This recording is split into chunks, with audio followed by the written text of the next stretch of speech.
for cold, hard sports talk with your hosts, Ty Gore, Matt Barrett, and Jake Woods.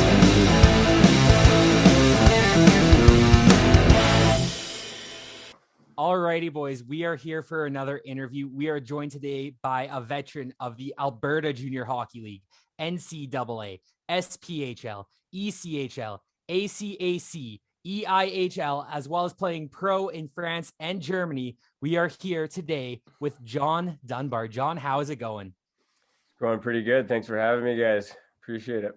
Yeah, we appreciate having you on. I figure we just dive right into it. You're Calgary born and raised, played your junior A with the Calgary Canucks. Yeah. Just walk us through what were your options, coming out of Bantam, whatever, getting to the, major. Was the thought always to play at home, or what were the options on the table for you there? I think I played all my youth hockey in Calgary. And then when I was 15, I played for the Northeast Athletic Association. I don't know. You guys are all from Edmonton, so I'm assuming you don't know that. But actually, I think Nolan Kaiser, I saw you chatted with him a while back. I saw that interview. He actually was a part of that same organization. And I ended up leaving to go play for a prep school in Calgary, the Edge School. I don't know if you guys heard of that, but I went there. And that was a really good opportunity for me. Just played basically just all tournaments. We weren't even in a league. We just did tournaments in the States and stuff. And so it was a lot of exposure for schools and whatnot. But I didn't really plan on playing for the Calgary Canucks. Honestly, I had an option to go to Bonnyville as a 16-year-old. And I think back then, I was always a late bloomer, but especially 16 years old, I was, probably 140 pounds soaking wet. So I think, and a little bit of a mama's boy too. So I don't think I was quite ready to make that leap. So I stayed back and played for Edge. And then I just, I think it was my old midget A coach was a scout for the Calgary Canucks. And he offered me whatever it is. I think it's a white card or something where basically you're an affiliate. So you can play some games. So get a cup of coffee in. Yeah. You just put on, you go out there with your bird cage and sit on the bench for a bit. But no, so then, I just was there and I ended up really liking it. And then, I played my 17-year-old year there. And for a while, I was a little bit interested in going to the Western Hockey League. I wasn't a big academic guy. I kind of just was all hockey. So I really wanted to explore that option. But I was a lot smaller. So I went to Moose Jaw's camp and I remember I had a really good camp. And I was like, you know what, this could be a good option. And so I played my 17-year-old year Calgary Canucks. And I remember thinking maybe this would be an option. My 18-year-old year, go play in Moose Jaw. And I actually remember I got you get a camp invite back. Yeah. And on my letter, on the envelope, it said it had my address and everything, and it said addressed to Josh Dunbar. And so I was my dad was yeah, I don't think if they don't know your first name, I don't think we're gonna put you there. I don't think they're too interested. So that was kind of where that was it. So I just decided to go the NCAA route and stick to playing junior in Calgary. I had 2 good years there. It was good. That's the second time we've heard of a junior A player getting an invite to a dub camp with the wrong name on the invite. No respect for those tier 2 junior boys. I think Kaiser said they sent his to Nathan Kaiser or something like that. Yeah. You think unbelievable. You have to imagine it's not they're not sending out 200 invites. You have to imagine you're sending out 50, 60 invites to camp tops. How hard is it to get those 50 names right? I know. It's funny, but it speaks for itself, I guess, where their interest lies. If they can't even take the time to get your name right, it's a waste of time to show up, I guess. No kidding. So you mentioned it a little bit there. You're typically you're more of a smaller player. You're not a huge guy. What was the transition like playing in the AJ? And obviously you went in and you immediately put up points in your age 17 year, 54 points in 62. The next year you put up 80 and 56. So obviously you found a way to score. Was there any kind of adjustment period or was it just I don't know. I think we had, well, to be honest, playing for the Calgary Canucks, we were never a strong team. So I think I benefited from, being like a younger guy who was coming in who got a lot of ice time. So I mean, we got spanked a lot those first 2 years, but I was able to, provide some offense, and we had some good players too that obviously helped out.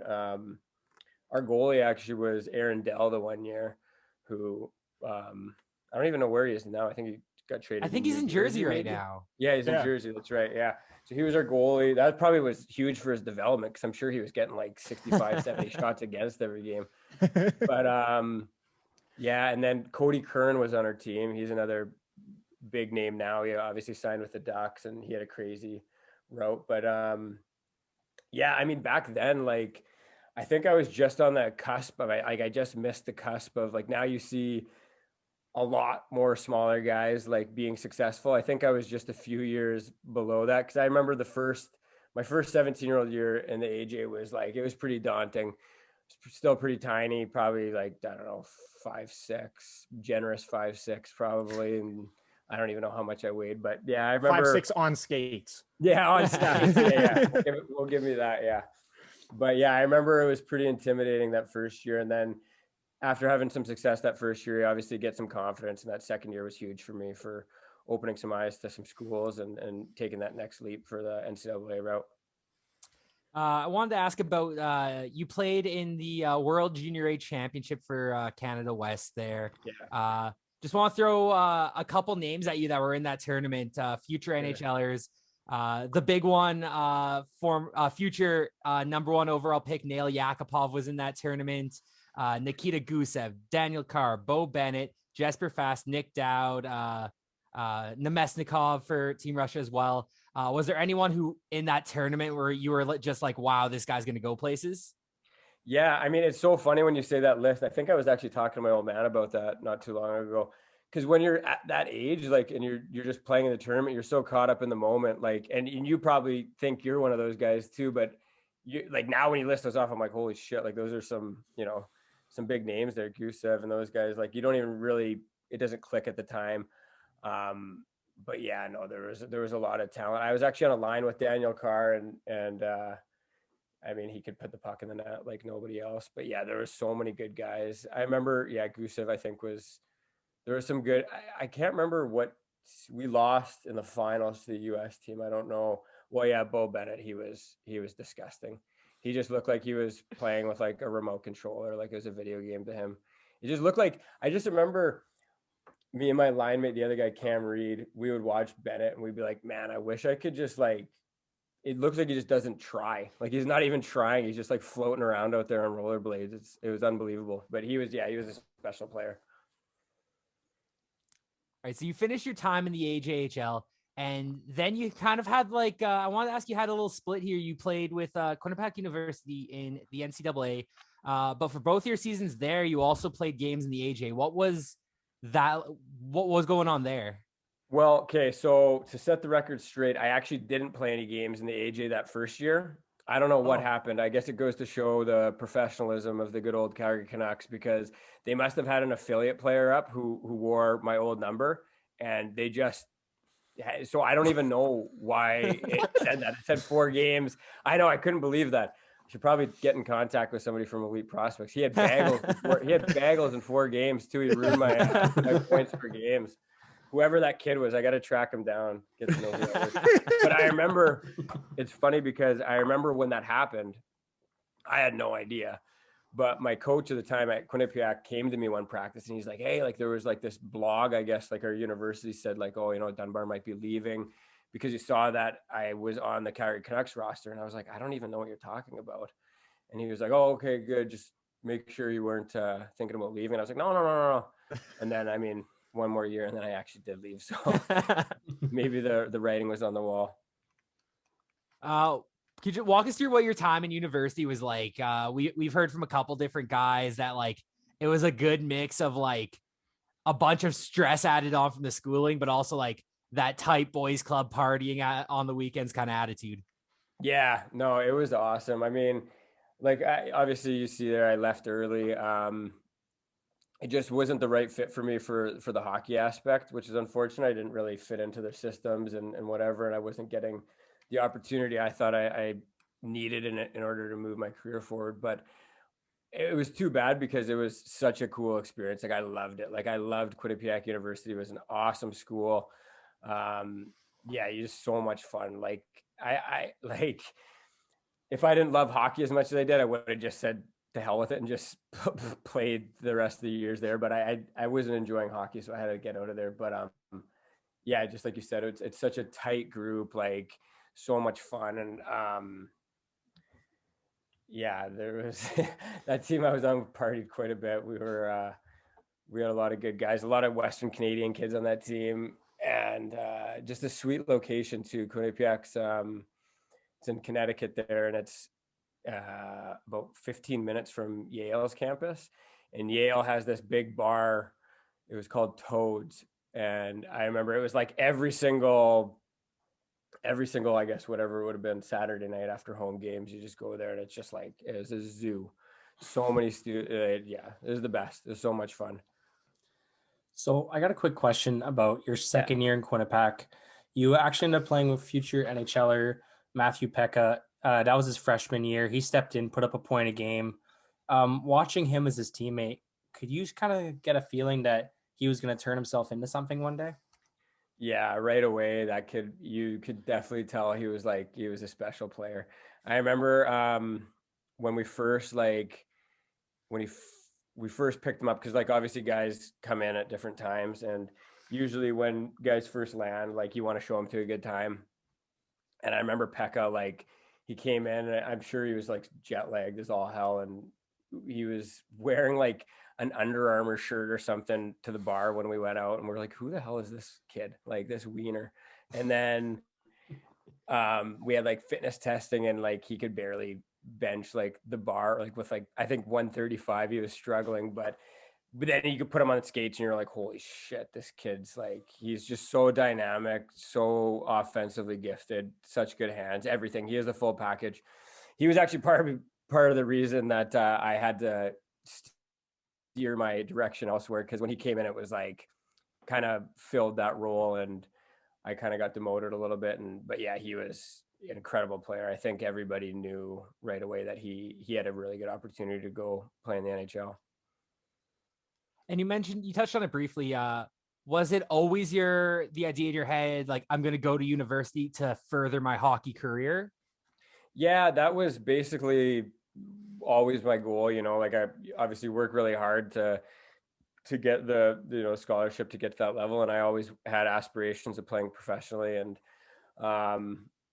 yeah, that first year I had I think I had like 11 points, played every game though, had a decent freshman year. Even to just play every game is kind of a good sign that things are going in the right direction. And I had I was set up to have a pretty good sophomore year, and I don't know, I just didn't pan out the way it was supposed to. Probably put a little bit too much pressure on myself, honestly. But I remember that year was kind of the year where I was like, okay, I'm going to get some camp invites. We're going to start. And then it just didn't pan out that way, unfortunately.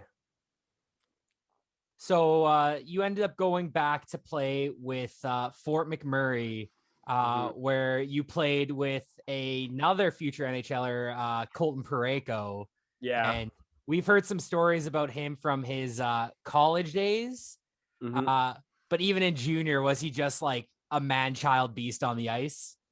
Yeah, he was. That was a kind of a surprising one, because like I obviously knew he was so good. Like he was just like so much bigger than everybody, and he can skate. But I think that year that I played with him, he was still kind of like getting used to his size, because I don't know the full story, but one of the guys was telling me like he spurted like huge, like he grew so much over one summer. So he was kind of like a little bit uncoordinated and a little bit Bambi like, but when he put it all together, it was like obviously he's massive, he's got good hands, good poise with the puck. And yeah, but when I saw he got drafted, I was like, wow, good for him. And then now look at him, he's tearing it up. He's unbelievable. Moving on to the next year, you went on to play your first year pro. You started off in the SPHL with the Pensacola Ice Flyers. Now we've had a good share of SPHL guys on the pod, and especially back in those days where we're hearing stories of multiple line brawls a game, guys having 35 fights in 50 games. You managed to get through your first season there, 27 games. You only had 4 penalty minutes. How'd you avoid getting pins in that league? Is that all I had? Oh my God. That's got to be a typo. No. Yeah. I mean, I probably was just trying to stay alive, honestly, just try to stay out of it. But no, there's that year actually though was the lockout year. So because of there was like a little bit of a trickle down. So there actually was like some decent talent. Like there were some good players in that league. I remember Scott Darling actually started out that year playing in the SP. There was a few other guys. I can't remember. One guy from Yale who was like up for the Hobie. I'm pretty sure he ended up like, cause guys just were fighting for jobs. So I was just happy to play anywhere, you know. And I mean, Pensacola or in Florida, right on the beach, it was a pretty good gig. I can't really complain. But yeah, some of the stuff you see in that league was like, I knew it was fun while it lasted, but it wasn't a long-term thing, a long-term plan for me, I don't think. You had a cup of coffee there too with the Fort Wayne Comets in the East Coast League. Just walks through what that was like when you got the call to go move up to the East Coast. And, you know, we've heard some like last second stuff, like you get the call and it's like, hey, can you get there for tonight's game? Like, was it like that for you? Or? Yeah, that's exactly how it was. You know, obviously I kind of knew I was going to go up because the coach there I had a good relationship with him, and it was basically just waiting for like the lockout to end and, you know, free up some bodies so I could go up there. And me and this other guy on my team in Pensacola, Ron Kramer, we both got called up at the same time, and we were actually driving to the bus to leave like in Pensacola for a game. And then our coach called us and he's like, yeah, you guys are actually going up. So quickly turn around. We'll wait. The bus will wait for you, and just fill a duffel bag or something. I don't know how long you're going to be there, and make sure you have your passport, all that stuff. I was like, okay, like literally threw like a pair of jeans and like a sweatshirt. And I don't know, I had like one hoodie, and I was living in Florida like the whole year where it's like, you know, 75 and sunny every day. And I go to Fort Wayne, which is just like basically this little trucker town, and it just miserable, so cold. So I think I had like the first 2 weeks I was just wearing like this little pullover sweatshirt, freezing my ass off. And then eventually they were like, yeah, you're gonna be here for, you know, the rest of the season. So I had to get some stuff shipped out, get a couple winter jackets and everything. But it's funny though, because like you said, it all happened so fast. Like you get there. I remember we got there in our street clothes, and we just went went right into the dressing room, and like you're like obviously so nervous, you want to make a good impression. And Kramer, the other guy that came with me, his bag got lost, so his hockey equipment didn't make it. So he was wearing like random gear, like other gear for the game. And he wore my old pair of skates. Like, felt so bad for the kid, because like it took some pressure off me though, honestly. It's like, oh shit, well, this guy's like using my skates that are probably 2 sizes too small. So I mean, I just got to make sure I'm better than him. See, that would have had the opposite effect on me. I would have seen that and been like, if there's any chance this guy outplays me, I'm done. Yeah, I guess that's true. Yeah, that's another way to look at it. But yeah, it's such a whirlwind, and yeah, you're just obviously nervous and excited to make the best of the opportunity. And you were back with Pensacola for their championship run that season. At what point did you head back there? Well, what actually happened was, so when I was in Fort Wayne, just due to injuries and stuff, I actually was playing like pretty good minutes, and I was doing decent. Like I was putting up points and stuff, and I was a big part of their offense as on the power play and all that. And so things were looking really good. And then I got hurt. I sprained my ankle, so I got put on the 21-day IR. And so I just like sat there basically for, you know, better part of a month. And I think I actually tried to come back, and I hurt it again, and I was out again. And then I played like, I don't know, maybe 5 more games, and Fort Wayne wasn't doing very well. And they were basically like going to be eliminated from the playoffs. They weren't going to make the playoffs. And my coach in Pensacola called me and he was like, you should just come back here and, you know, help us out for the playoff run. And a lot of guys like have this, I don't know, it's like they're worried like, oh, don't go back, because if you go back then it shows on your resume like you want to just stay in the coast. And I was like, I don't really give a shit. Like, it's go back to Florida, get a few more paychecks and win a championship is kind of a no-brainer for me. Just kind of put your ego on the side. And I was happy I did, because it was awesome. Went back and helped you know, win a championship there. It was a lot of fun. And that was the start of a little trend for you. Back-to-back ships in Pensacola in the SPHL. And then we get to your time where you end up going to Northern Alberta Institute of Technology, NAIT, in the ACAC. What brought you to NAIT? Yeah,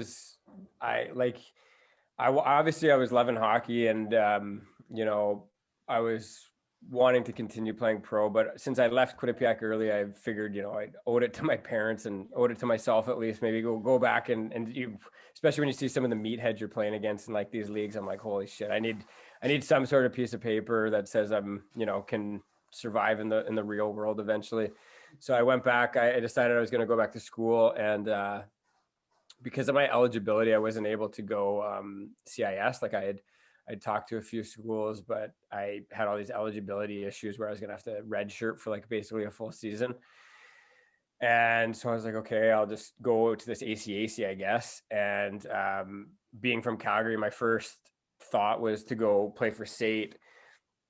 And I went, and I'll never forget it. Like, I met with the coach there, and I'll leave his name out of it, but I don't even know. He's not the coach there anymore. But anyways, I met with this guy, and you know, like, I don't know anything about him. He doesn't know anything about me. And I'm sitting there, and he's like, oh yeah, like,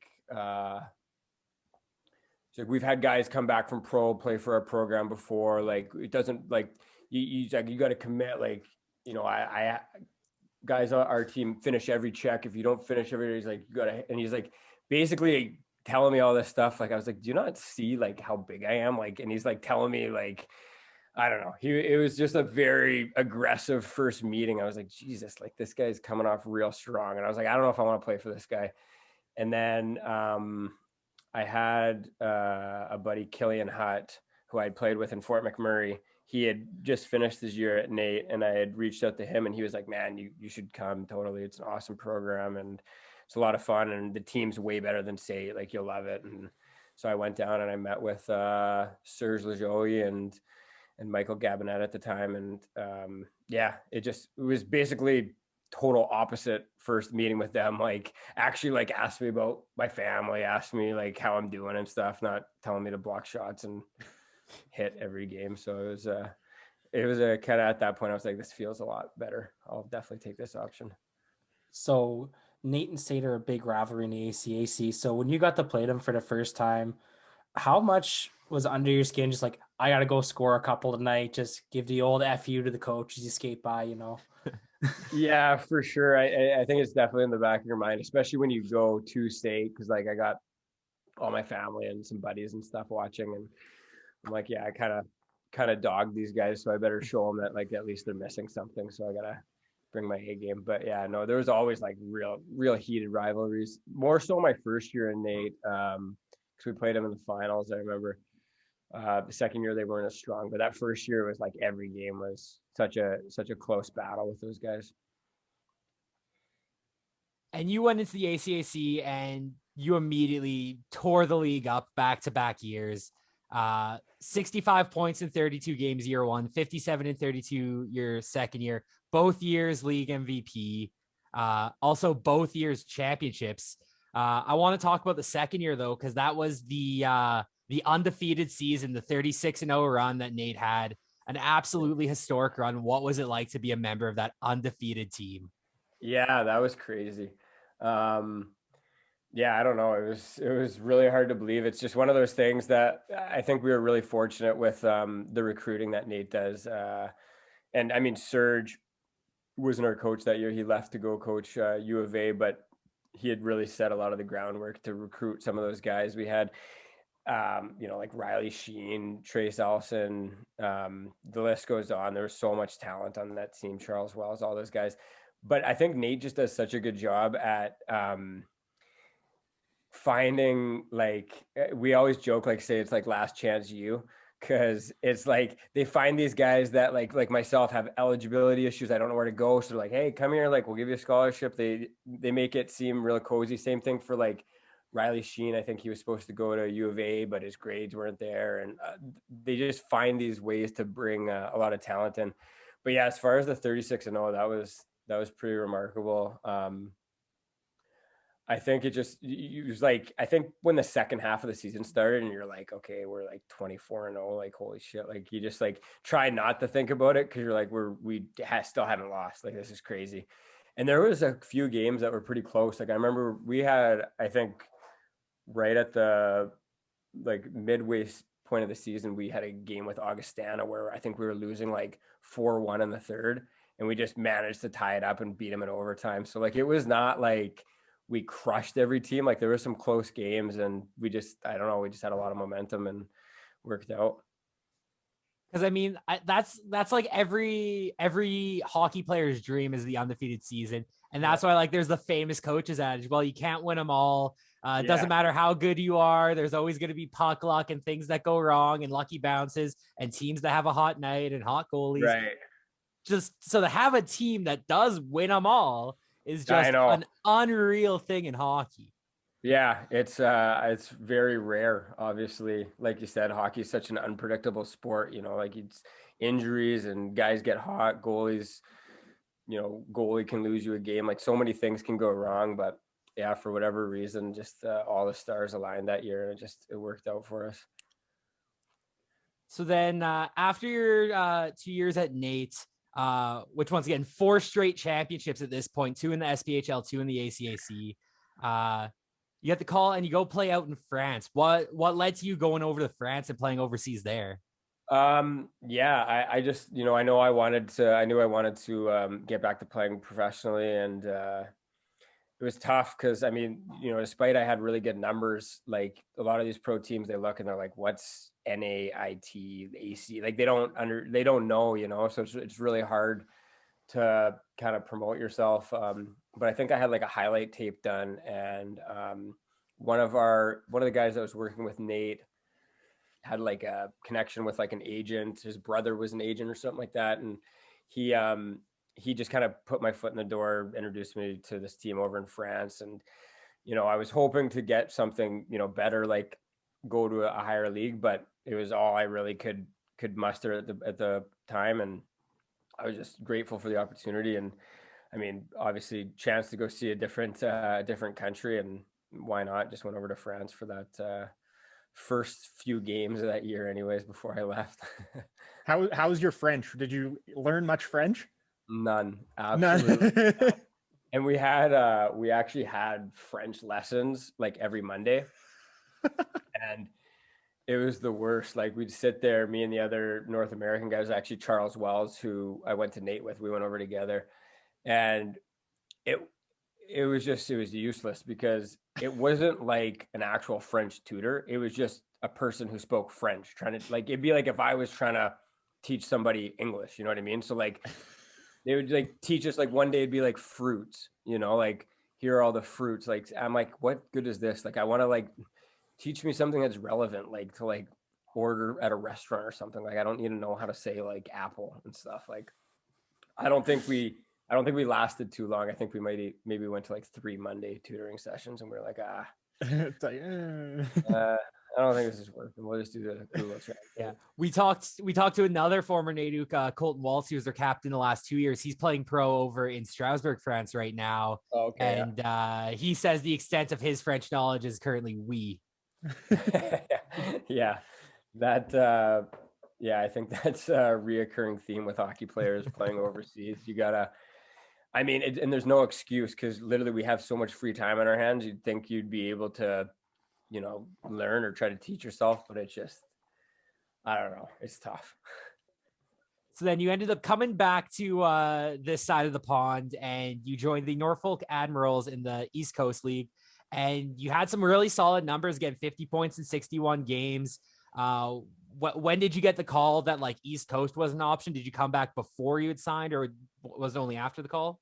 Yeah. So like I said, like I actually really enjoyed France. Like I had nothing bad to say about it, but I mean, the money wasn't great. And like, also that league wasn't what I was hoping it would be. You played one game a week. Like it just, I was looking for a little bit more of a challenge to kind of push myself to get better and improve. And, the coach of Norfolk at the time was Rod Adolph, and he was my coach the 1 year in Pensacola when we won a championship.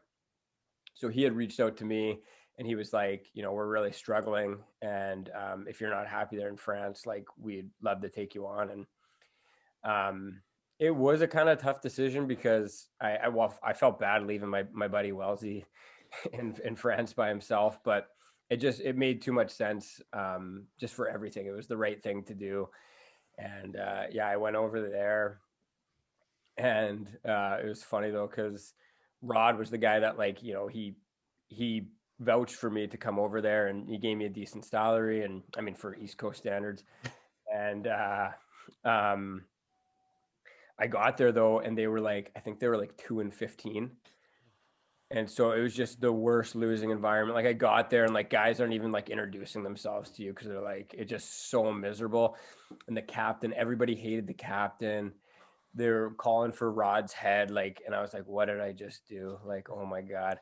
And I think my first like 3 games, I might've had like 1 assist, and I think I played pretty shitty. Like, I don't think I played very good. I was probably still jet lagged. And after that, we had a team meeting. We came into the dressing room, and they announced that GM was fired, Rod was fired, captain got fired. Like it was just a total shit show. And I'm just sitting there like, oh, great. Like I might as well just start packing, because I was like the last piece. Like I was the last thing that this coach did was bring me in, and now he's gone. So I was like, oh boy, this is gonna be a long year. But it actually worked out unbelievable, because the coach that took over was Robbie Fatorik, and he's, coaching legend. I think everyone's seen his TSN meltdown where he tries to throw the bench on the ice or whatever. Yeah. But the guy, he was like the best thing that probably ever happened to my hockey career. Just he came in, and I think he kind of had a soft spot for me, because he, in his playing days, he was like a smaller, undersized guy who, had some skill but was gritty, and he was like a passer guy, and he just had such a good brain for the game. Like you just talk to him all the time, and he would say stuff like, everyone thought he was a little bit crazy. Like I think he is a little bit crazy, but like in a good way, like that makes him like such a good hockey like nut. But he would like tell you stuff, and you'd be like, I have no idea what you're talking about, Robbie. And like me and my roommates would be like at home like having dinner, and we're like, I still don't get it. Like I've been thinking about what he told me, and it doesn't make any sense. And then I'd be like 2 days later, like, oh shit, like that. I kind of like, he was, it was a fun year. Obviously I had some success. We lost a lot of hockey games, but I got a lot better, and I improved my game a lot. Played with some good guys. My line mate that year was TJ Foster. So obviously a U of A alum, and he was a big part of my success as well. He got traded from Orlando to us because he was on a contract with the Marlies, and he ended up with us. And he's just a great skater, pure shooter, and myself trying to be a playmaker. We really gelled well, and I think we both benefited from one another. Now, I was actually going to ask about TJ Foster, because I know he's a name that probably stands out to me, Gorzy, and Matty B here. Yep. Because when we were growing up, he was one of the stars of the Edmonton Oil Kings who we were watching. Yeah. So he's a name that really sticks out in our memory. And I also wanted to ask about him because following your time in the ECHL, you went over to the Elite Ice Hockey League, which for anyone who doesn't know what that is the pro league in the UK. And both of you ended up going over there and playing with the Guildford Flames. What brought you back overseas for that, and what is that league like? That was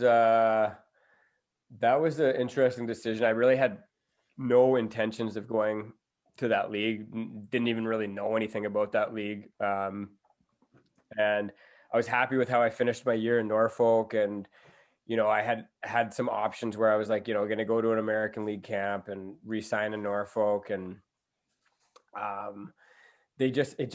with my agent, I remember it was like, we were really struggling to find like a good deal where it seemed like it makes sense. And it sounded like there was going to be some changes in Norfolk. And I was really kind of uneasy about it. And like the whole getting an invite to, I think it was Milwaukee would have been their affiliate at the time.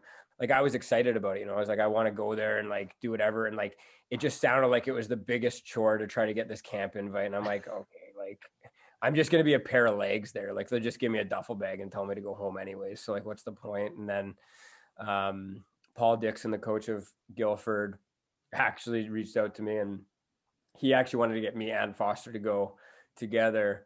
But Foster like rolled his eyes. He's like, no, elite league, screw that. I'm way too good for that. He was bashing it.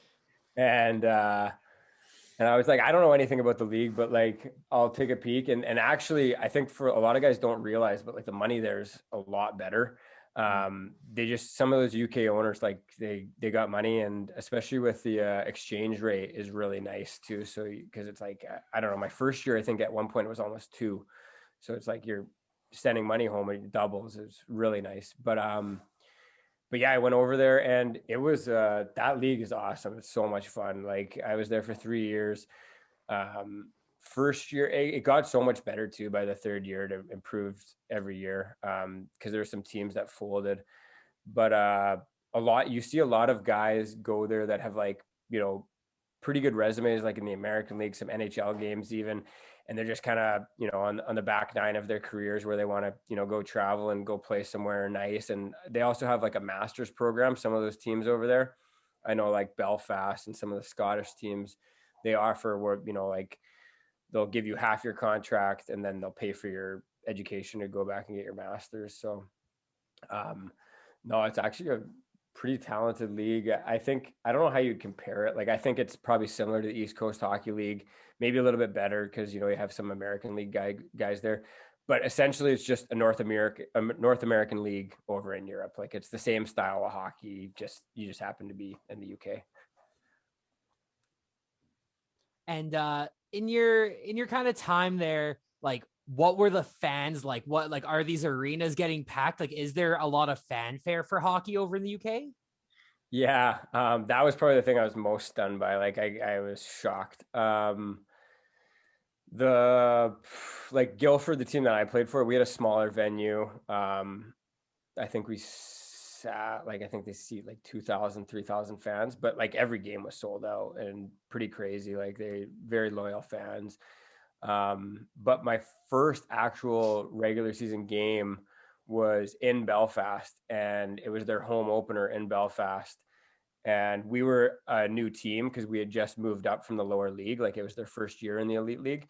So I think it kind of drew, like, you know, a lot of people were interested to see what kind of team we were going to be and everything. And yeah, I was nuts. Like there was like, I think it was 8,000 fans for that first game in Belfast, and it was so loud. And like those arenas are so nice. Like I think Belfast, Cardiff, Nottingham, Sheffield, and like Glasgow, like those rinks are like built like nice. I'm not like NHL, they're like really nice buildings. Is there like any like particular games or any memories that stick out in your mind of your time playing in the EIHL? I mean, there's a lot. I'm trying to think. The one game, our first year, I remember it was a big deal that happened. I think it actually like made its rounds on social media and stuff.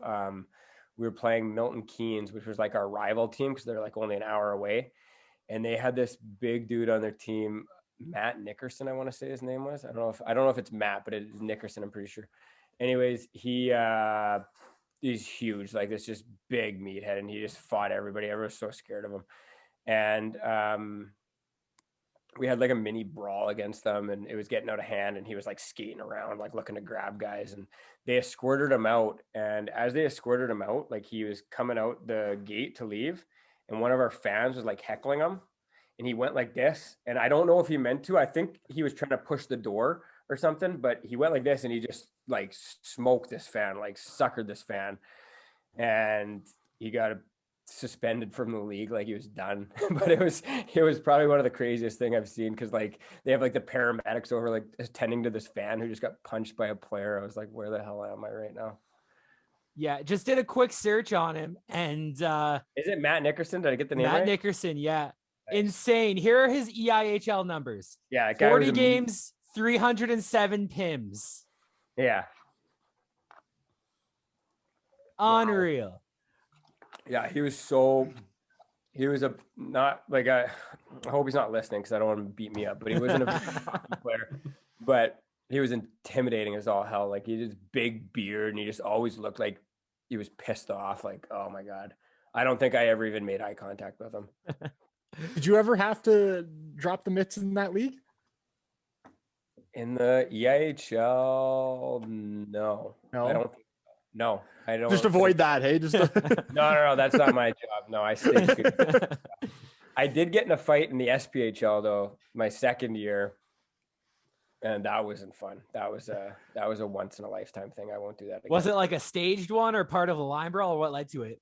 Oh man, it was so stupid. I was so pissed off at myself after. I was like, we were playing Mississippi, I think, and we were just like spanking them. It was like 8-2 home crowd. We had like a sellout. Like it was awesome. We were just like kind of rubbing it in their face. And I got out there at the end, and they put our fighter out.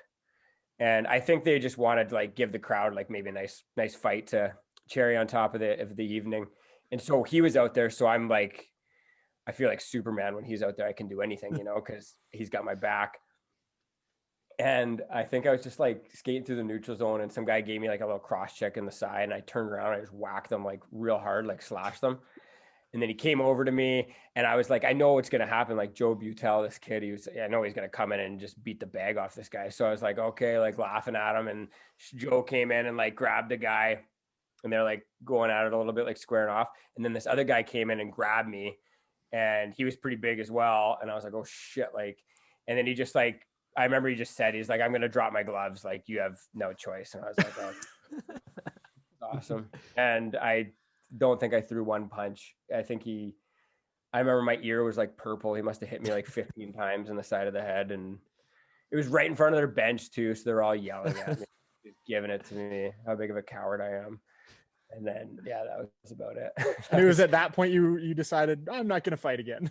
Yeah, I think after that I was looking at the ACAC, trying to figure out my education, go back to Nate. You know what? I don't want to play in this league anymore. I think. No. Just going back to your time in UK. So, like I said, TJ Foster ended up coming overseas and playing with you. Were you like a big factor? Like, did you reach out to him and be like, buddy, you got to come over here and play?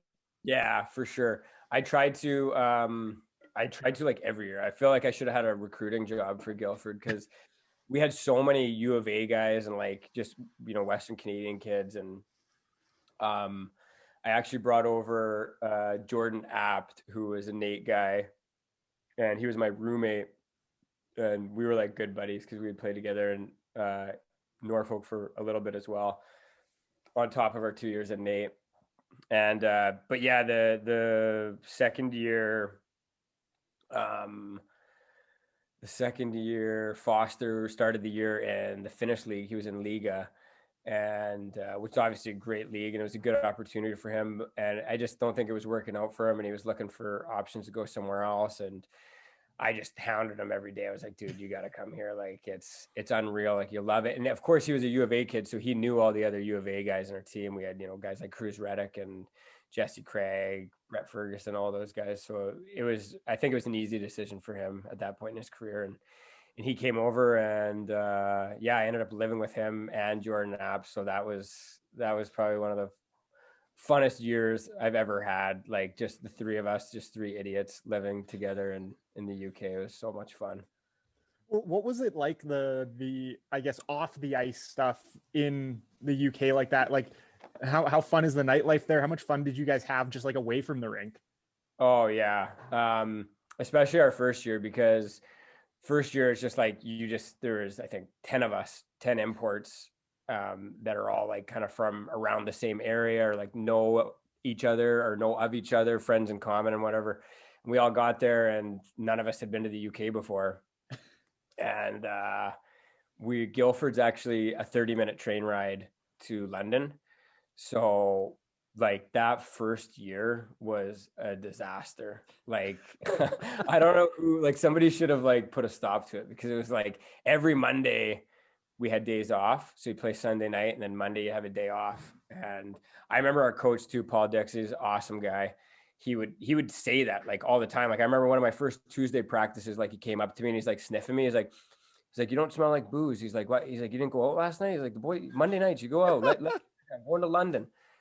And so like that first year, it was like every Monday we were religiously just taking that train into London and then hoping to God we would catch the last one back so we wouldn't have to pay a 60-pound Uber. But yeah, I mean, the wallet can only afford so many of those trips. I think the second year we were like, okay, let's reel it in a bit. Like we know London's there. Let's just respect it. We'll go when we want to, but we don't need to go every Monday.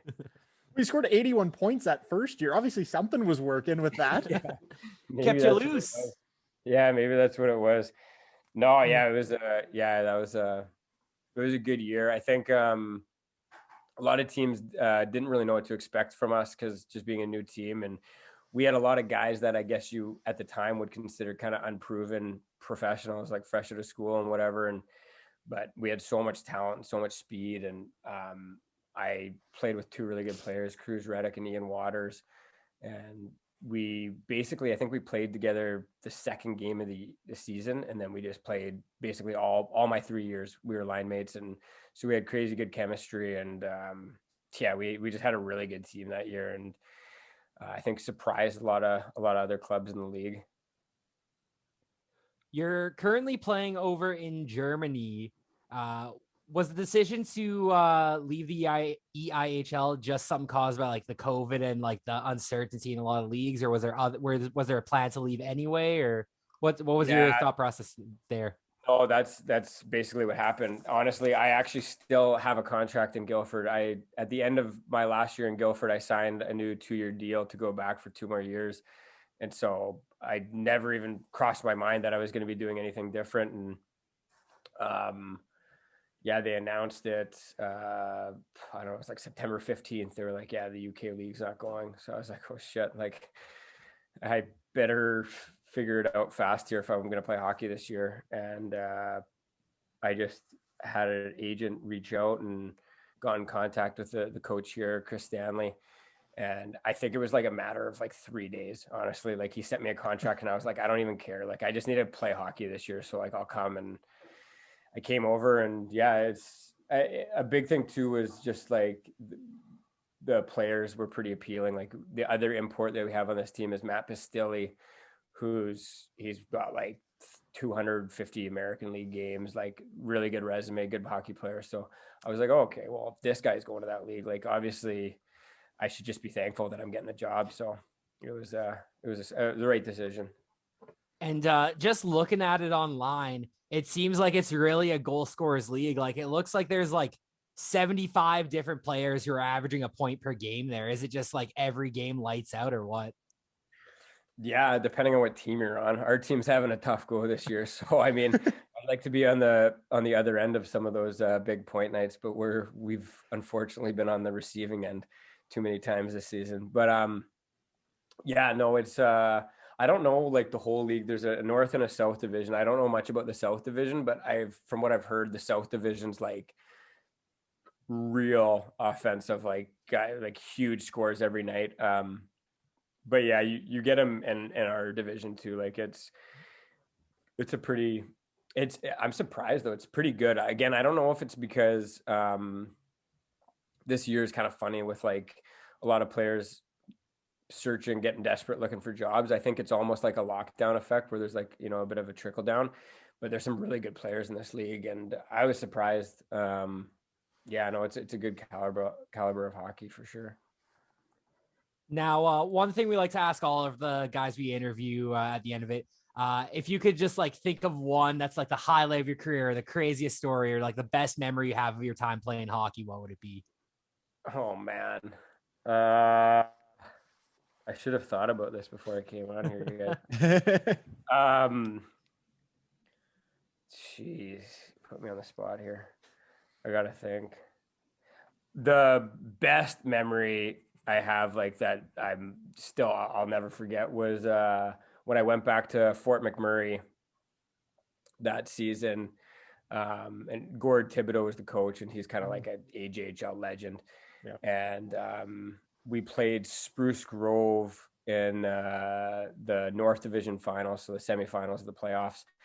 And I remember we were playing it at Grant Fury Arena there in Spruce, and we were losing like 1-0, game 7, 1-0, losing like the whole game. And like, I don't know, like 15 seconds left, we tied it up, put it into overtime. And I was fortunate enough to score the OT winner that game to win in game 7. And I remember that was like, especially just like all the shit that year. Like I just left school. Like I was getting a lot of flack from people for dropping out. Like it felt good to kind of come full circle like that. And I just remember like Fort McMurray is crazy, like how they treat their hockey. Like they're nuts.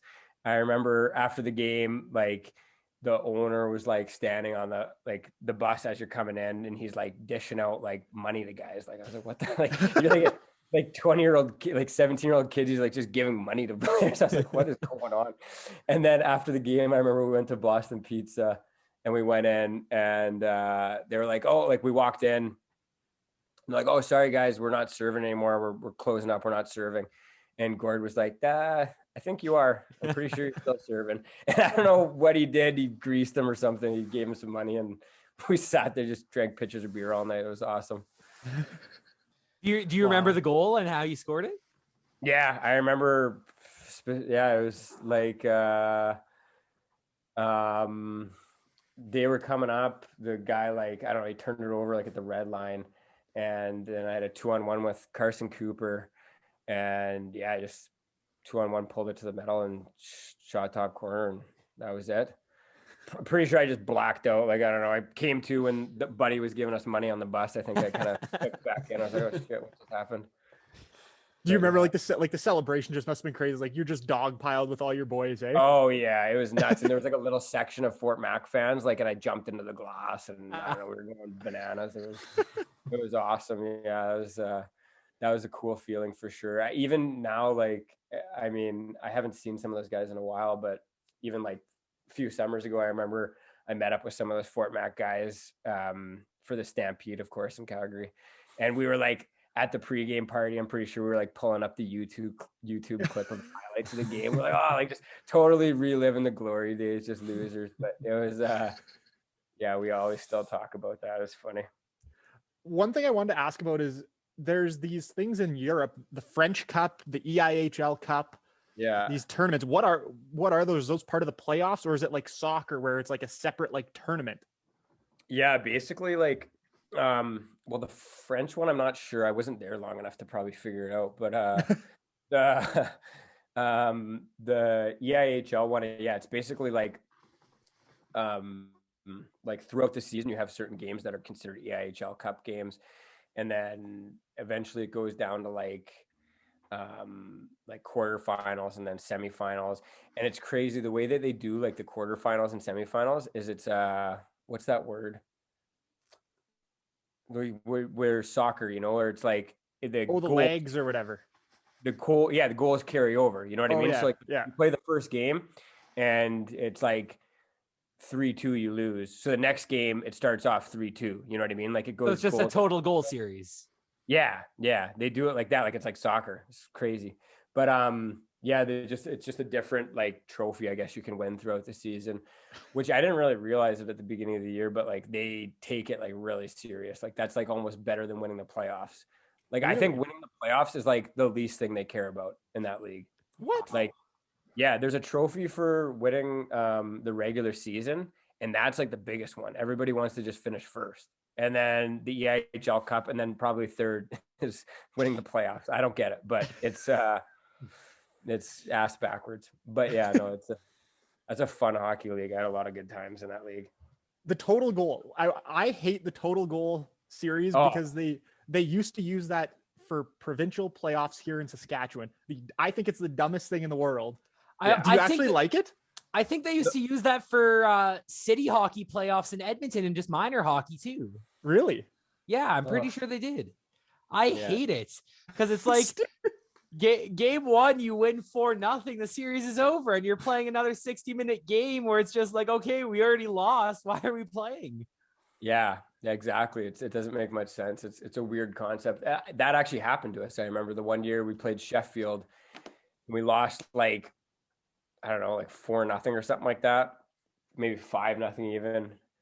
But anyways, it was just too big of a goal differential. And so then they play them the next game and we won, but we only won by 1 goal. So it's such a weird feeling, like you're in the dressing room after, like you're just winning a game. And you're like, oh shit, our year's done.